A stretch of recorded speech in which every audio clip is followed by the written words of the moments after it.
Welcome to Family Life Perspectives. This is Dr. Harry Broomfield, Director of Perspectives of Troy Counseling Centers, and your host this week on Family Life Perspectives. We'd certainly like you to visit our website, perspectivesoftroy.com, and there you can click on the icon for WMUZ on our homepage and visit the podcasts that are being made available about this week, and hear our guest, Dr. William Guy, MD, talking about transcranial magnetic stimulation, or basically neuromodulation. Dr. Guy, all this week you've been talking about the gift of the prefrontal cortex. Can you give us a brief summary and take us into your discussion today? Well, God has equipped us as humans with tools in our head that animals don't have. They have a frontal cortex, but the prefrontal cortex of humans is many times that of other animals. And that's what makes us human. One area that's much larger than anything else is our anterior prefrontal cortex.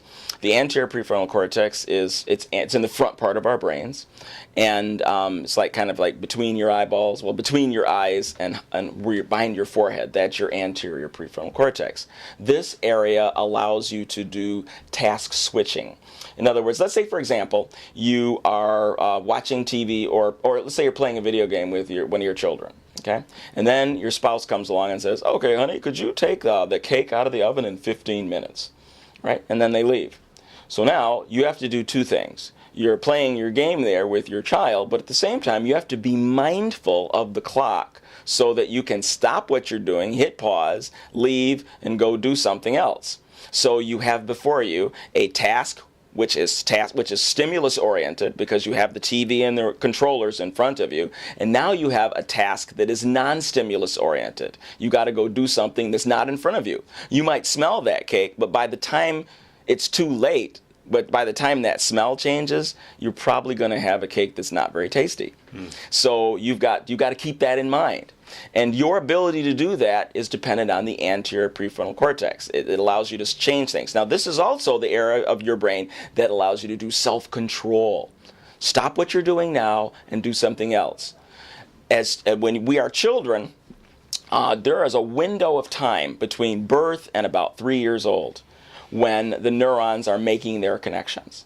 And if you provide adequate discipline to your child during that time, then the anterior prefrontal cortex develops appropriately. You need to be a stimulus. When the child says, I want to keep playing, I don't want to go to bed, you need to enforce the rules consistently. And by doing that, you are forcing that anterior prefrontal cortex to do its task switching. By electrically activating it, then the glial cells, which are supportive cells to the neurons, they will feed that neuron trophic factors or healthy substances like hormones. One of them is called brain-derived neurotrophic factor, and it will actually enhance the effect of the anterior prefrontal cortex to allow you to pay attention and to do self-control. Now, what's interesting is that in families where the parents aren't together, in families where you don't have consistent discipline, guess what happens to ADHD incidents? Go ahead. Doubled. Really? Doubled. What this tells us is that 50% of our attention deficit disorder is caused by permissive parenting.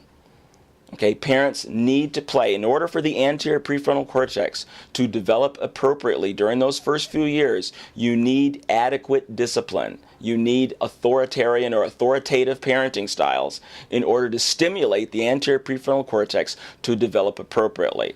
I do not believe that people from other cultures, such as Asians, are smarter biologically than Americans. They do better because look at how they're raised. They still have authoritarian parenting structures, and by getting that input, by getting that stimulation during those window period, these children are living up to their potential. Ours are not. And again, we have excellent evidence. 50% of our ADHD seems to be caused by our permissive parenting habits. And we're not trying to point fingers or cause anyone any parenting distress here. No. What we are trying to say is that active authoritative parenting and being very involved in what a child is doing, whether it be from delaying some type of gratification to organizing and structured environments, Yes. whether it be play or regularity of daily events for the child, going to sleep, taking a nap at a certain time,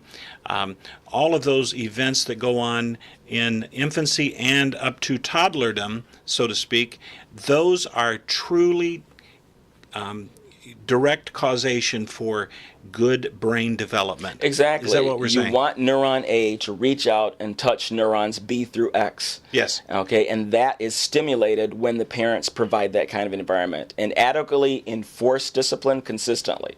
And you got to know the child and be involved with your child to know, what that child needs. Some kids will push the envelope and they'll go as far as you, and you might even have to go all the way to corporal punishment. Not all children need that, but you need to go as far as it takes to establish discipline. Okay, in order for this to develop appropriately. Now, that same idea, though, the idea that the more you stimulate parts of the brain, the more that brain area gets fed, the more those glial cells give the neurons, the hormones, the trophic factors that it needs. That's the idea behind TMS. When a patient has been depressed for a long time, areas like the anterior prefrontal cortex and the dorsolateral prefrontal cortex and the medial prefrontal cortex, those areas go dark. And they're not doing their job. Your ability to pay attention, your ability to remember what your successes were in the past, to remember your obligations, this goes dark. And the emotional brain runs out of control. When we use that coil, that magnetic coil, to generate electricity in the frontal lobe, and you get like 20 treatments. And each time you're getting treatment, the treatments last about a half an hour piece, okay? Each treatment, by electrically stimulated, it causes those neurons to get fed, and it's like jump-starting your engine. And once it gets going, you keep doing it. After this treatment, what happens is you bring back online the patient's own prefrontal cortex, so their executive functions start to work again.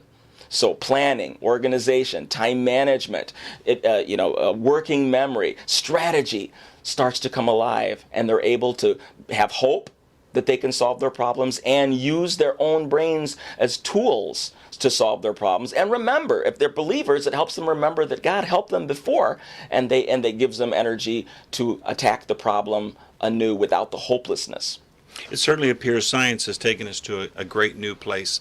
Dr. Guy, we mentioned yesterday that TMS, or transcranial magnetic stimulation, is what it appears to be is a chair where a very powerful magnet is very focused, providing energy to the brain over a period of weeks that makes actually the way the brain works much improved. Yes, as a layman's state. Yeah. What you're doing is you're taking the brain that you have and you're waking it up again. Because with chronic long-term depression, the prefrontal cortex has been the activity there has gone down. It's as though the brain says, well, since you're not going to use this, may as well close up shop.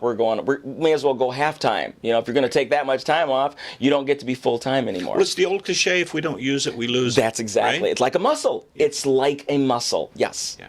Powerful stuff. We need to get a word from our sponsor. When we come back, we're going to give some information about how someone could find out more information about this treatment. This treatment is not for everyone, but for those that have had less than hopeful success through general psychiatry and medications Absolutely. that have been. Am I correct? That's on correct. That? That is correct. Yes. All right. We'll be right back. Welcome back to Family Life Perspectives. Dr. Broomfield and Dr. William Guy talking about transcranial magnetic stimulation. Dr. Guy, what does it look like when a patient says, you know what, I've been at my rope's end and I just have been depressed for many, many years. I have been under medications for many, many years. I can name all of the medications, such as Mercedes earlier in the week, the young lady that was in the studio here, had talked about. And TMS had made a tremendous change in her life experience for the good. What can a person, can you just take a minute or so, and what does it look like when a person calls to find out information on this? Well, there's a number, 248-891-8527. That's our intake number, and my assistant there will take your call and get some insurance information and so forth to see if it's covered, because many insurances do cover it, but we need to make sure. And then you're scheduled with an appointment to meet with me, and we go over your situation to determine if you're a candidate. I mean, there are things that I'm going to want to know, such as, are there substances involved? Are you on benzodiazepines like Ativan, Xanax, Klonopin, and those guys? If you're on high doses of those, that's not a candidate, okay? Because we need to generate electricity in certain areas of the brain, and we don't want you to be on things that reduce that. Okay. If it turns out that you have indeed failed on adequate doses of past antidepressant medication, and you still have symptoms, you are most likely a candidate for TMS. Assuming, of course, that you don't have metal in your body. If you have a metal plate in your brain, can't do it, because this is a powerful magnet, just like an MRI machine. Okay. So if you have piercings in your face, those have to come out.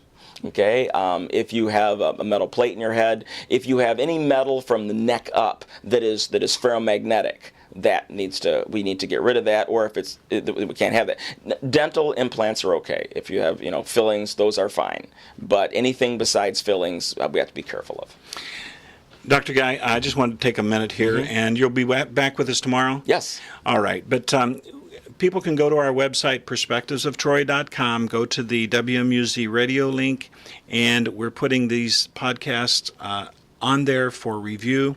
Or if you would like, you can call or look on the web for Axios TMS Solutions. That's AXIOS TMS.com. I'm going to say it one more time, AXIOS TMS.com, or 248-891-8527. And this is a facility that Dr. Guy has in private practice to offer this kind of exceptional treatment that's available only in a few places in the state of Michigan, some 20 different locations. Yeah. And we wanted to make that available to our listeners should they be interested in needing this work. So until tomorrow,